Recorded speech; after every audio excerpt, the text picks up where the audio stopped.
नमस्कार साथियों, हमने अपने पिछले व्याख्यान में संत रविदास के ब्रह्म विषयक विचारों पर चर्चा कर रहे थे। उसी चर्चा को आगे बढ़ाते हुए हम बात करते हैं कि जो सगुण और निर्गुण है, सगुण भावजन्य है और निर्गुण अभावजन्य है। तो ब्रह्म जो है वो इन सगुण और निर्गुण, भाव और अभाव दोनों से परे है। ब्रह्म सूक्ष्मतर है, वे अरूप है, अजन्मा है, अविनाशी है, अक्षर है, परंतु वही ब्रह्म भक्तों के कल्याण हेतु, भक्तों की रक्षा हेतु नाम रूप धारण कर लेते हैं, अवतार रूप में आ जाते हैं। तो इसीलिए संतों ने ब्रह्म को कल्याणमय और भक्त वत्सल, भक्त प्रतिपालक कहा है। अब ब्रह्म को विभिन्न नामों से संबोधित किया जाता है। कोई उसे राम कहता है, कोई रहीम कहता है, कोई अल्लाह के नाम से जानता है, कोई कृष्ण, कोई शिव के नाम से जानते हैं, कोई हरि कहते हैं, बिठुला आदि कहते हैं। विभिन्न नामों से केवल संबोधन के लिए ये नाम है, वास्तव में ये अलग अलग नहीं है। और कर्ता वास्तव में एक ही है, वही ब्रह्म है। उसे विभिन्न नामों से जाना जाता है। तो संत रविदास कहते हैं, राघो कृष्ण करीम हरि, राम रहीम खुदाए, रविदास मोरे मन बसही, कहूँ खोजऊँ बन जाए। कि ब्रह्म अलग इलाही, राम रहीम, केशव करीम, मालिक मोहन, साईं सिरजनहार, कादिर करता सब कुछ है। उसे किसी भी नाम से पुकार सकते हैं, कहीं भी ढूंढने जाने की आवश्यकता नहीं है। मोरे मन बसही, कि वे मेरे हृदय में ही वास करते हैं। कऊ खोजन बन जाए, उसको खोजने के लिए वनों में क्यों जाते हैं। और उस समय अवतारवाद का अधिक प्रचलन था। जो राम भक्त थे वे राम को श्रेष्ठ मानते थे, और जो कृष्ण भक्त थे वो कृष्ण की उपासना करते थे, वो उसे श्रेष्ठ मानते थे। शैव शिव की उपासना करते थे तो वो शिव को श्रेष्ठ मानते थे। तो विभिन्न देवी देवताओं की उपासना करने वाले जो उस समय सांप्रदायिक लोग थे, वे अवतारवाद को महत्व दे रहे थे। और इस अवतारवाद के कारण ही सांप्रदायिक विद्वेष बढ़ रहा था समाज में। तो इस सांप्रदायिक सामाजिक विद्वेष को दूर करने के लिए, समाज में समता का स्थापित करने के लिए, सामरस्य लाने के लिए संत रविदास ने अवतारवाद का विरोध किया। कबीर ने भी विरोध किया। कबीर निरंतर राम का नाम लेते हैं, वे बार बार राम कहते हैं, हमारे घर आयो राजा राम भरतार। और जिस तरह से वे कभी कृष्ण कह के संबोधित कर देते हैं, कभी हरि कह के संबोधित कर, हरि जननी में बालक तोरा कहते हैं। तो इसी तरह से रविदास भी कभी उसे बिठुला कह देते हैं, कभी हरि कह देते हैं, कभी कृष्ण कह देते हैं, कभी राम कह देते हैं। पर राम शब्द का प्रयोग संतों ने अधिक किया है। और उस समय जो राम भक्ति काव्य धारा थी, जो राम भक्त थे, वैष्णव संप्रदाय था, वहाँ राम को अवतार के रूप में माना जा रहा था, विष्णु के अवतार के रूप में, दशरथ सुत के रूप में। तो कबीर को भी कहना पड़ा कि जिस राम की मैं बात करता हूँ, जिस राम की मैं उपासना करता हूँ, वह दशरथ पुत्र राम नहीं है। दशरथ सुत तियु लोक बखाना, राम नाम का मरम है आना। और वही बात संत रविदास भी कहते हैं कि उनके जो राम हैं वो दशरथ पुत्र राम नहीं है, ये तो ब्रह्म के लिए एक उपाधि है, एक नाम है। मेरे राम तो रोम रोम में रमे हुए राम है। वे कहते हैं, रविदास हमारो राम जी, दशरथ करी सुत नाही, राम हमऊ मही रमी रहो, बिसब कुटुम्ब माई। कि जो हमारे राम हैं, जिस राम की हम बात करते हैं, जिस राम की हम उपासना करते हैं, वे दशरथ करी सुत नाई, वे दशरथ पुत्र राम नहीं है, वह कोई अवतार नहीं है। राम हमऊ मही रमी रहो, वे तो हमारे भीतर रमे हुए हैं। जो हमारे भीतर, हमारे हृदय के भीतर वास करता है, वह राम है। तो वह राम परम तत्व का ही एक नाम है।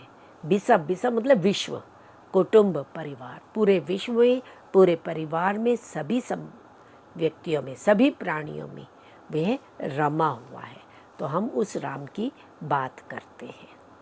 तो इस तरह से संत रविदास ने ब्रह्म का जो स्वरूप विवेचन किया, वे सगुण और निर्गुण भाव अभाव से ऊपर उठ करके किया।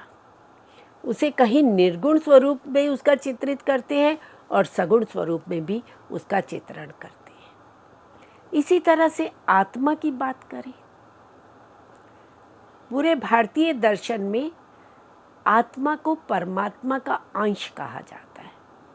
कहीं उसे परमात्मा का अंश इव कहा जाता है, अंश के जैसा कहा जाता है। परमात्मा अंशी है और आत्मा अंश है। वही आत्मा जब परमात्मा से वियुक्त होकर के शरीर में प्रवेश करती है, तब वह जीव संज्ञा हो जाती है, तब उसे जीव कहा जाता है। चींटी के शरीर में प्रवेश करती है तो वो चींटी का जीव कहलाएगी। हाथी के शरीर में प्रवेश करेगी तो वे हाथी का जीव कहलाएगी, जीव संज्ञा कहलाती है। मानव शरीर में प्रवेश करती है तो वे मानव का जीव कहलाती है, तब वे आत्मा नहीं कहलाती, उसकी संज्ञा बदल जाती है, जीव संज्ञा हो जाती है। और फिर वह माया के बंधनों में बंध कर शरीर के धर्म को अपना धर्म मानने लगता है, जिसके कारण भ्रम की स्थिति उत्पन्न होती है। आत्मा वास्तव में अजन्मा है, आत्मा अविनाशी है, आत्मा की मृत्यु नहीं होती, आत्मा का अंत नहीं होता। आत्मा जब शरीर के भीतर प्रवेश करती है, शरीर धारण कर लेती है, तब वो जीव बनती है। और जब शरीर का विनाश होता है तो यही आत्मा, शरीर का नाश होता है, आत्मा का नाश नहीं होता। यही आत्मा शरीर से वियुक्त होकर के पुनः परमात्मा में एकाकार हो जाती है। तो ये आत्मा का परमात्मा में एकाकार हो जाना ही मुक्ति है, मोक्ष की स्थिति है। तो आत्मा के स्वरूप चिंतन को लेकर ऋषि मुनियों ने अनेक विचार किए। आत्मा को परमात्मा का अंश माना, आत्मा के स्वरूप का विभिन्न रूपों में चित्रण किया, परमात्मा को सागर और आत्मा को उस सागर की बूंद के रूप में चित्रित किया है। संत रविदास ने भी आंतरिक अभ्यास द्वारा, आंतरिक साधना के द्वारा अपने आप की खोज करके ही वास्तविक स्वरूप का ज्ञान प्राप्त किया है। तो आत्मा के विषय में जो ज्ञान है वो अपने भीतर प्रवेश करके ही आत्मज्ञान प्राप्ति संभव हो सकती है। इसीलिए वे कहते हैं, रविदास लोरे जिस बूंद को, सोई बूंद है समुद्र समान, अंतर खोजी कु मिलई ब्रह्म बूंद क्यों ज्ञान। कि जिस बूंद को, जिस आत्म तत्व को तुम बाहर ढूंढ रहे हो, लौरे इधर उधर ढूंढ रहे हो, सोई बूंद है समुद्र समान। वह बूंद समुद्र के समान ही है। समुद्र यहाँ परमात्मा ब्रह्म और बूंद आत्मा, तो वे आत्मा परमात्मा के ही समान है, उसके जैसी है। अंतर खोजी को मिलही, जो अपने भीतर खोजता है, कहीं बाहर तीर्थ स्थलों पे, धार्मिक स्थलों पे जाकर के नहीं खोज करता, अपितु अपने भीतर खोज करता है, तो उसे ही वास्तविक स्वरूप का ज्ञान प्राप्त होता है। वही ब्रह्म बूंद के ज्ञान को, आत्मा परमात्मा के ज्ञान को प्राप्त कर सकता है, उसे ही आत्मज्ञान की प्राप्ति होती है। जीव और ब्रह्म में, आत्मा और परमात्मा में अभेदता है, दोनों में भेद नहीं है। परंतु वही आत्मा जब शरीर में प्रवेश कर जाती है, जब वे माया के वशीभूत हो जाती है, इंद्रियों के वशीभूत हो जाती है, तब वे बंधन युक्त हो जाने से परमात्मा से वियुक्त हो जाती है, तब उसका भेद हो जाता है, तब द्वैत दिखाई देता है। अन्यथा आत्मा और परमात्मा में तो अद्वैतता है। इसीलिए शंकराचार्य ने कहा अहम ब्रह्मास्मि, कि मैं ही आत्मा ही ब्रह्म तत्व है, आत्मा ही परमात्मा है। तो दोनों में अद्वैत है। तो अद्वैतवाद जो है वह ब्रह्म और जीव की अद्वैतता को, अभेदता को ही चित्रित करता है। संत रविदास भी आत्मा और परमात्मा की अभेदता को विभिन्न उदाहरणों से स्पष्ट करते हैं।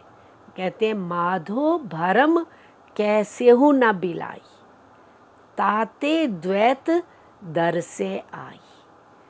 कनक कुंडल सूत पट जुदा, रजु भुवंग ब्रह्म जैसा। जल तरंग पाहन प्रतिमा ज्यो, ब्रह्म जीव दुति ऐसा। कि ब्रह्म और जीव, ब्रह्म परमात्मा और आत्मा दोनों में अद्वैतता है, दोनों में अभेदता है, परंतु भ्रमवश हम उन्हें अलग अलग देखते हैं। कैसे अद्वैत है? जैसे कनक और कुंडल, सोना और सोने से बने हुए कुंडल, आभूषण। तो जो आभूषण है वो सोने से अलग नहीं है, वही आभूषण पुनः सोने से ही बना है और फिर सोने में ही जब उसको आग में तपाते हैं तो वो पुनः सोने का रूप धारण कर लेता है। सूत पट, धागे से ही वस्त्र बनता है और वही वस्त्र फिर धागा। तो सूत और पट दोनों अलग अलग नहीं है। रज्जु भुवंग ब्रह्म जैसा, कि इन दोनों में जो भेद देखा जाता है, दोनों में जो द्वैत की स्थिति मानी जाती है, वे कैसी है? भ्रम से युक्त है। जैसे कोई व्यक्ति रस्सी में सांप का भ्रम देख लेता है, रज्जु रस्सी और भुवंग सांप, कि कोई रस्सी को अंधकार में सांप समझ लेता है, वास्तव में तो वह रस्सी ही है, पर उसको भ्रम हो जाता है। ऐसे ही जीव और ब्रह्म अभेद हैं, परंतु भ्रमवश हम उसे अलग अलग देखने लगते हैं। वो कैसे? एक है जल तरंग, पानी और उसकी लहर। कैसे अभेद है? पाहन और प्रतिमा। पाहन पत्थर और प्रतिमा मूर्ति। मूर्ति किससे बनी है? पत्थर से ही बनी है। तो पत्थर और वो प्रतिमा दोनों एक ही है। तो इस तरह से जीव और ब्रह्म दोनों की अभेदता को वह विभिन्न दृष्टांतों से, लौकिक जीवन के दृष्टांतों से स्पष्ट करते हैं, ताकि समाज उन दोनों में अभेदता को जान सके। अब आत्मा और शरीर का परस्पर क्या संबंध है, इस पर भी ऋषि मुनियों ने पर्याप्त विचार किया। उपनिषदों में, भगवत गीता में इसके विषय में एक बहुत सुंदर दृष्टांत दिया जाता है, एक रूपक बांधा जाता है। गीता में पूरा एक रूपक रथ का दिया गया कि ये शरीर रथ है और इस शरीर के भीतर जो आत्मा है वे रथी है। आत्मानम रथम विद्धि, भगवत गीता में कहते हैं कि अपने आप को रथ जानो।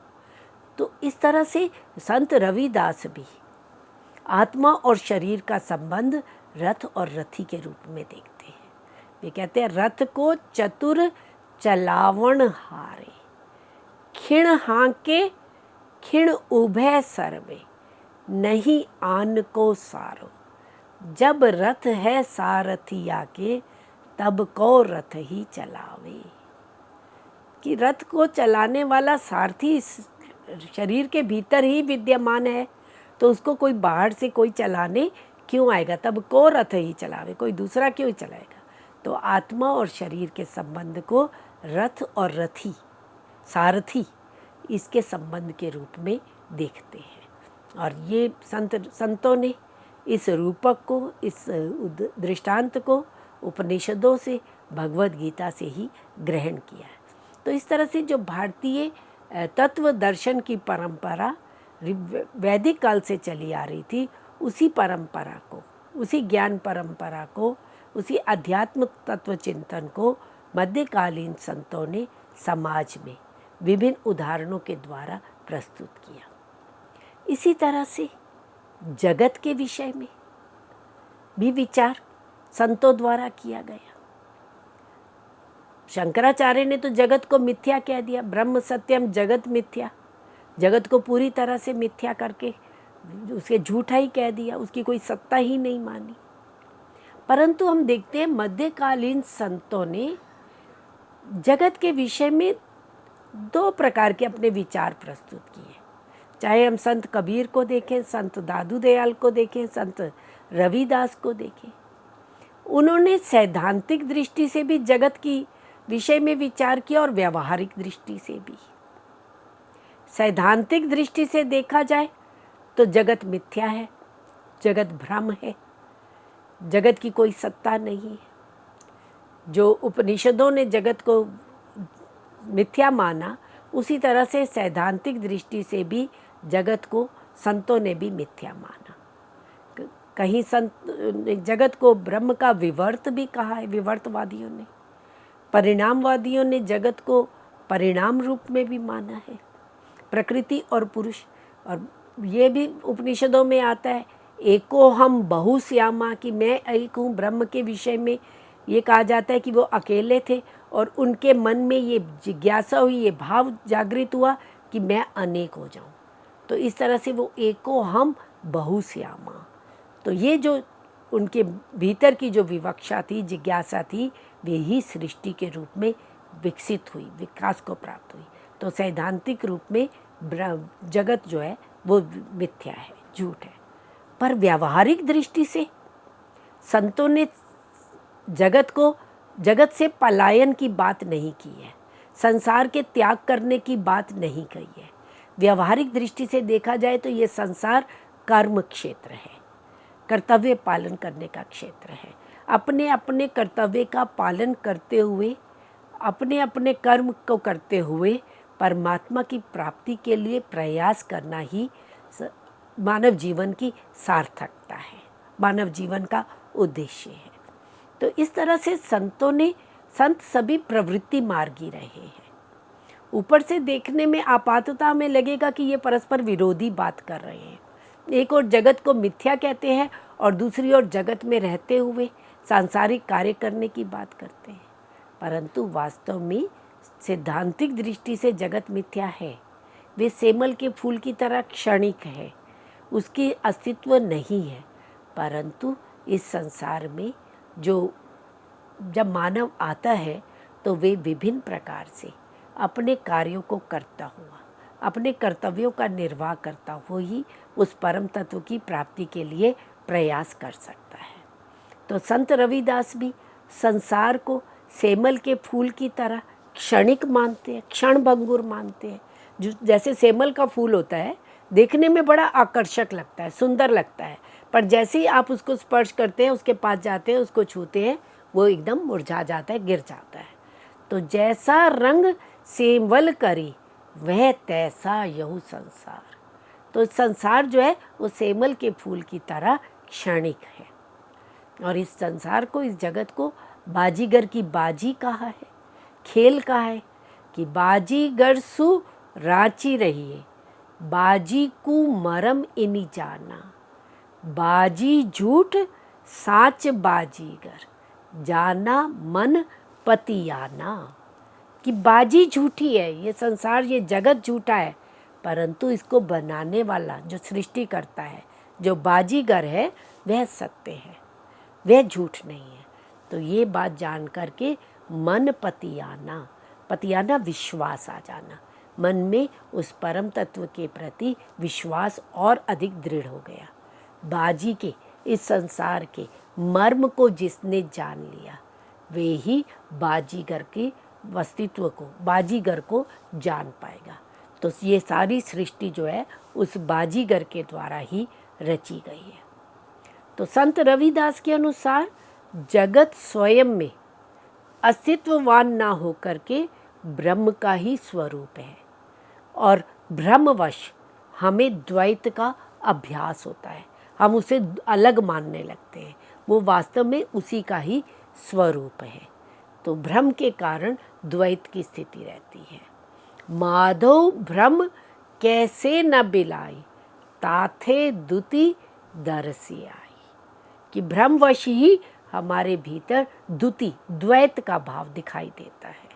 वास्तव में बाजीगर और बाजी एक ही है। दर्शन में, भारतीय दर्शन में इसको, जगत को कोई उपादान कारण मानता है और कोई निमित्त कारण मानता है। तो अलग अलग अलग अलग विचारधाराएं हैं, परंतु गलत हम किसी को भी, अनुचित हम किसी विचारधारा को भी नहीं कह सकते। और बड़ा सुंदर उपनिषदों में इसके विषय में उदाहरण मिलता है मकड़े का, कि मकड़ी जो है वो अपने शरीर के भीतर से ही जाला बनाती है और स्वयं उस जाल में ही होती है।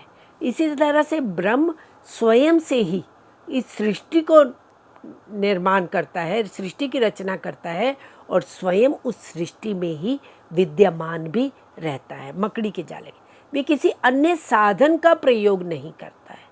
तो इसीलिए ब्रह्म और सृष्टि, ब्रह्म और जगत दोनों में एक रूपता है, दोनों में अभेदता है। वे ब्रह्म से ही उत्पन्न हुई है और ब्रह्म में ही समाहित हो जाती है। तो इस तरह से रविदास जी ने अपनी वाणी में अनेक पदों में जगत विषयक अपने विचार प्रस्तुत किए। कभी वे उसे बाजीगर की बाजी कहते हैं, कभी वे उसे वट वृक्ष के बीज जैसा कहते हैं। एक छोटा बीज होता है और जिससे पूरा विशाल वट वृक्ष खड़ा हो जाता है। तो ये जो जगत है वो उस वट वृक्ष के बीज जैसा है। वट के बीज जैसा आकार, पसर्यो तीनी लोक पसार, जहाँ का उपज्या तहाँ बिलाई, सहज शून्य में रहियो समाई। कि वट के बीज का जैसा आकार होता है वैसा ही ये जगत का आकार है, और जो तीनों लोकों में प्रसारित हो रहा है, और जहाँ से उत्पन्न होता है वहीं जाकर के विलीन हो जाता है, और इस तरह से उस सहज शून्य में ही जाकर के समाहित हो जाता है। जगत और ब्रह्म दोनों की स्थिति कैसी है? अलंकार और मूल स्वर्ण के समान। जैसे सोना धातु जो है उसी को पिघला करके विभिन्न आकार में आभूषणों में परिवर्तित कर दिया जाता है, कनक कुंडल आदि के रूप में अलंकार बना दिए जाते हैं। उसी तरह से ब्रह्म से ही विभिन्न प्राणियों की स्थिति होती है और वही फिर अंत में उसी में ही विलीन हो जाते हैं।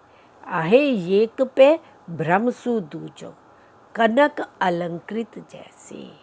तो ये पूरा भ्रम के कारण द्वैत की स्थिति रहती है, और जब ये भ्रम समाप्त हो जाता है तो अभेद की स्थिति उत्पन्न हो जाती है, दोनों में अभेद हो जाता है। तो ये तो मित्रों अभी हमने बात की संत रविदास के जगत विषयक विचारों को लेकर के। इसी तरह से सभी संतों ने माया को लेकर के भी अपने विचार प्रस्तुत किए हैं। भारतीय दर्शन में एक मान्यता है कि आत्मा और परमात्मा एक ही है, परमात्मा का ही अंश आत्मा है, और वही आत्मा जब परमात्मा से वियुक्त होती है और इस संसार में शरीर के भीतर प्रवेश करती है, तब माया के बंधन में वो जकड़ जाती है, जिसके कारण वे परमात्मा से वियुक्त हो जाती है। तो इस माया को आत्मा और परमात्मा के बीच में बहुत बड़ी प्रतिरोधात्मक अवरोधक शक्ति के रूप में कहा गया है, और ये माया साधना के क्षेत्र में सबसे ज़्यादा अवरोध उत्पन्न करने वाली होती है, और इस माया की सभी संतों ने भर्त्सना की है। कबीर उसे डाकिनी कह देते हैं, उसे महाठगिनी कह करके संबोधित करते हैं, परंतु वैष्णव भक्तों ने माया के दो रूप माने हैं, विद्या माया और अविद्या माया। जो विद्या माया है वो परमात्मा की शक्ति है, शक्ति रूपा है, और जो अविद्या माया है वो अज्ञानजन्य है, और वह अवरोधक उत्पन्न है, वे ब्रह्म और जीव के बीच में अवरोध उत्पन्न कर देती है, दोनों में अभेद नहीं होने देती। तो आत्मा परमात्मा के बीच में अंतर डाल करके उनकी पृथक अलग अलग प्रतीति कराने वाली जो शक्ति है वह माया है, और इस माया को क्लेश स्वरूपा कहा गया, बंधन रूपा कहा गया, इस माया को अज्ञान रूपा कहा गया। तो माया से मुक्त होने के लिए, माया से दूर रहने के लिए सभी संतों ने बार बार जीव को सचेत किया है, मानव को सचेत किया है। संत रविदास ने भी माया को संसार में बंधन का मूल कारण माना है। वे कहते हैं, रे मन राम नाम संभारी, माया के भ्रमी कहाँ भूल्यो, जाही गो कर झारी। कि राम नाम का स्मरण करो, हे मन राम नाम का ध्यान करो, माया के भ्रम में कहाँ भूले हुए हो। इस माया के भ्रम में भूले हुए तुम इस संसार से जैसे आए हो वैसे ही चले जाओगे। हाथ झाड़ते हुए, कर झारी, हाथ झाड़ते हुए चले जाओगे। और माया के ही विभिन्न रूप हैं। कंचन है, कामिनी है, सांसारिक आकर्षण है, काम क्रोध लोभ मोह, ये सब माया के ही विभिन्न रूप हैं। तो ये माया ही संसार के बंधन का मूल कारण है। और इस माया के बंधन से मुक्त होने के लिए संत रविदास बार बार कहते हैं कि माया सब थोथरी भक्ति की प्रतिभा। और ये माया सारे संसार को भ्रमित करने वाली है। इसीलिए वे कहते हैं, बरजी हो बरजी बीठुले, माया जग खाया। इस माया को रोक लो, माया ने सारे संसार को खा लिया है। महाप्रबल सब ही बस किए, सुर नर मुनि भरमाया। इस माया के बंधन से, इसके भ्रम में देवता मनुष्य मुनि कोई भी बच नहीं पाए, सब उसके वश में हो गए। बालक बिरद तरुण अति सुंदर, नाना भेष बनाया, जोगी जति तपी सन्यासी, पंडित रहा न पाया। कोई भी उसके बंधन से, उसके भ्रम से मुक्त नहीं। कितना बड़ा योगी, यति, सन्यासी, तपी, बालक, वृद्ध, ज्ञानी, अज्ञानी, सब माया के बंधन से बंधे हुए हैं। अब माया से मुक्ति का उपाय क्या है? उसके उपाय भी स्वामी रविदास, संत रविदास बताते हैं कि प्रभु के प्रति सच्ची श्रद्धा एवं भक्ति ही माया से मुक्ति का उपाय है। कि जो बस राखे इंद्रियां, सुख दुख समुझ समान, सो अमृत पद पाएंगे, कहे रविदास भगवान। कि वही उस अमृत पद को, मृत मोक्ष के पद को, उस परम पद को प्राप्त कर पाएंगे जो अपनी इंद्रियों को अपने वश में रखेंगे, जो इस माया के बंधन से मुक्त हो जाएंगे, जो सुख दुख को समभाव से देखेंगे। तो जो समता को धारण करेंगे वही उस परम पद को प्राप्त कर सकते हैं। इसी के साथ ही संत रविदास ने मानव शरीर की क्षण भंगुरता का भी चित्रण किया है कि ये मानव जीवन जो है वो क्षणिक है, पानी के बुलबुले के समान है। और मानव जीवन की सार्थकता यही है कि हम उसे प्रभु के चिंतन में लगाएं और अपने जीवन को सार्थक संभव बनाएं, और तभी मोक्ष की प्राप्ति हो सकती है। तभी आत्मा और परमात्मा के एकाकार की स्थिति हो सकती है। जब आत्मा माया के बंधन को तोड़कर संसार के चक्र से मुक्ति प्राप्त कर लेती है तो वह स्थिति मोक्ष है। तो जब लग नदी ना समुद्र समावे, तब लगी बड़े हंकारा, जब मन मिलियो राम सागर सो, तब यह मिटी पुकारा। तो इस तरह से संत रविदास ने अपने पदों में विभिन्न आध्यात्मिक तत्वों पर चिंतन किया, अपनी अनुभूति के आधार पर उनके विषय में अपने विचार प्रस्तुत किए। तो आज संत रविदास के दार्शनिक विचारों पर हमने चिंतन किया है। उनकी जो भक्ति भावना है उस पर चर्चा हम अपने अगले व्याख्यान में करेंगे। धन्यवाद।